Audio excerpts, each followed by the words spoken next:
नमस्कार अभिभावक बंधुओं, आज इस YouTube चैनल में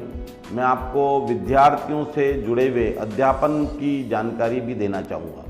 मुझे ऐसा लगता है कि इस कोरोना काल में और इस महामारी के दौरान हमारे देश में अध्यापन की व्यवस्थाएं बहुत प्रभावित हुई है, क्योंकि स्वाभाविक तौर पर जब ये मार्च के अंतिम सप्ताह में ये बीमारी प्रारंभ हुई थी तब हमारे देश में परीक्षाओं का दौर था और परीक्षाओं के दौर में कई जगह परीक्षाएं,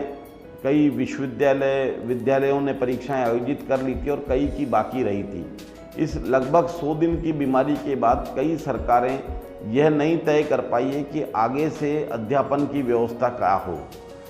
सरकार द्वारा मौके पर कई बार मौक़ों पर अपनी अपनी गाइडलाइन दी गई है, लेकिन इस गाइडलाइन के बाद भी अधिकतर विद्यालय कई जगह पर ऑनलाइन के बारे में जानकारी दी जा रही है, कई सरकारों द्वारा ऑनलाइन पढ़ाने के बारे में मना किया जा रहा है। लेकिन मुझे लगता है कि अगर ये बीमारी, जैसा कि इन दिनों भारत में संक्रमित लोगों की संख्या बढ़ती जा रही है और इस दौरान सरकार बार बार लगभग एक महीने की अवधि बढ़ाई जा रही है कि स्कूल कॉलेज खुलने में टाइम लगेगा।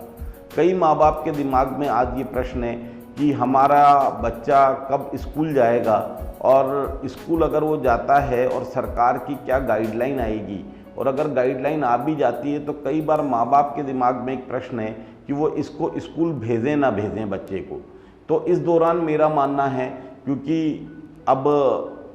एक तरह से ऑनलाइन का ज़माना है और हम अपना बच्चा, क्योंकि लगभग बच्चों को 4 महीने हो गए हैं घर में बैठे हुए और माँ बाप को लगता है कि कहीं ना कहीं मेरा बच्चा पढ़ाई में न पिछड़ जाए, इसके लिए ज़्यादातर स्कूलों ने, कोचिंग कॉलेजेस ने बच्चों के पढ़ाई की ऑनलाइन की व्यवस्थाएं भी की है।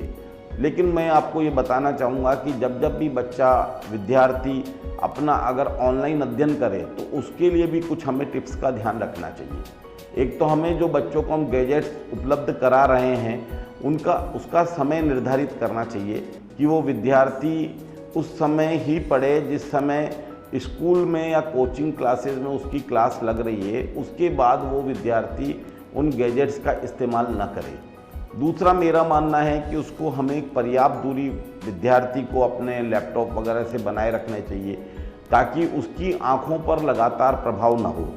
तीसरा, जैसा कि सरकार भी अपनी गाइडलाइन में कह रही है कि 45 मिनट के पीरियड के बाद हर विद्यार्थी को 10 मिनट के लिए कहीं ना कहीं उसको रेस्ट देना चाहिए, उसके बाद उसका नेक्स्ट पीरियड शुरू होना चाहिए। और एक और इसमें मैं विद्यार्थियों को बताना चाहूँगा कि उनके पास अब पूरी दुनिया खुल गई है, क्योंकि पूरी दुनिया के बेहतर से बेहतर लेक्चर्स आज की डेट में ऑनलाइन उपलब्ध हैं। तो विद्यार्थी के पास अगर अभी तक तो उसको जो भी पढ़ाई करनी पड़ती थी, उसका अध्यापन होता था, वो निश्चित तौर पर उसी शहर के शिक्षकों से जहाँ से वो पढ़ता था वहाँ होता था। लेकिन अब उस विद्यार्थी के लिए पूरी दुनिया में एक ऐसा है कि वहाँ पे जो भी पूरे विश्व के अच्छे प्रोफेसर्स हैं, अच्छे विद्यालय के शिक्षक हैं, अच्छे विश्वविद्यालयों के शिक्षक हैं, वो भी उनके लिए, उनके भी नोट्स हैं, उनके वीडियो लेक्चर हैं, वो भी उन विद्यार्थियों के लिए उपलब्ध हैं। मेरा ये मानना है कि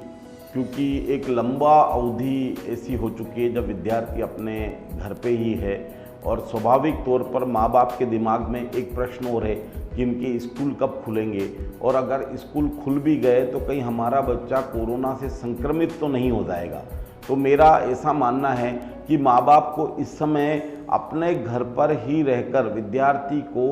अध्ययन के लिए प्रेरित करना चाहिए और उसको जो हमारे इलेक्ट्रॉनिक गैजेट्स हैं उनके माध्यम से शिक्षा कैसे प्रदान की जाए, ये उनको, माँ बाप को थोड़ा सा अपनी निगरानी में ही विद्यार्थी का अध्ययन कराना चाहिए। क्योंकि जब हम YouTube पर जाते हैं या लाइव क्लास के प्लेटफॉर्म पर जाते हैं तो स्वाभाविक तौर पर YouTube पे पूरी दुनिया के वीडियो, अच्छे वीडियो जो कि विद्यार्थी के सीखने के लिए उपयोगी हैं, वो उपलब्ध हैं। और साथ ही जब भी लाइव प्लेटफॉर्म, अगर स्कूलों में कभी भी लाइव प्लेटफॉर्म के साथ अध्ययन कराया जा रहा है तो उनका हम ये ज़रूर ध्यान रखें, जब उसका निर्धारित समय हो, उस निर्धारित समय वो घर में बच्चा स्वाभाविक तौर पर वो हमारे गैजेट्स को लेकर टाइम पर बैठे। हर 45 मिनट के पीरियड के बाद 10 मिनट का ब्रेक ज़रूर हो स्कूल वाले तो सामान्य तौर पे 45 मिनट के बाद 10 मिनट का ब्रेक दे रहे हैं। साथ ही हमें ये भी देखना पड़ेगा कि बच्चा कहीं पर्याप्त दूरी के साथ उन गैजेट्स का प्रयोग करे, कहीं उसकी आंखों पे तो प्रभाव ना आ रहा है, और उसका भी हमें एक समय निर्धारित करना चाहिए। कई बार मैंने देखा क्लास तो अगर 3 घंटे में ख़त्म हो जाती है, उसके बाद वो बच्चा उनका अपना लैपटॉप, अपने मोबाइल लेकर दिन भर बैठा रहता है, और माँ बाप को लगता है शायद वो विद्यालय के साथ स्टडी कर रहा है, लेकिन ऐसा नहीं होता है, क्योंकि विद्यालयों में तो अध्ययन का समय फिक्स है। तो मेरा ऐसा मानना है कि बच्चे पे हमें निगरानी भी रखनी चाहिए कि कहीं वो पढ़ाई के अलावा अन्य कोई ऐसा टॉपिक तो नहीं ढूंढ रहा जो उसके लिए हानिकारक हो। तो मुझे लगता है कि क्योंकि ये एक ऐसा दौर है जहाँ फिजिकली तौर पर बच्चों को भेज पाना संभव नहीं हो रहा, तो जहाँ पर हम वर्चुअली काम कर रहे हैं तो वर्चुअली में बच्चा ज़्यादा से ज़्यादा अध्ययन कर सके। क्योंकि पहले तक तो केवल ये होता था कि वो अपने ही शहर के शिक्षकों से पढ़ पाता था, लेकिन जब से वर्चुअल क्लासरूम शुरू हुए हैं और जहाँ पर डिजिटल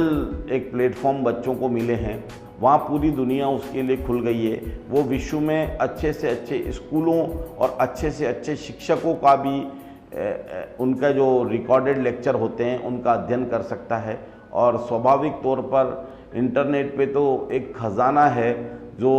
विद्यार्थी के लिए और अधिक अच्छा हो सकता है। आपको ये वीडियो पसंद आए तो लाइक, कमेंट और शेयर करें। साथ ही हमारे चैनल LBS एकेडमी को सब्सक्राइब करें।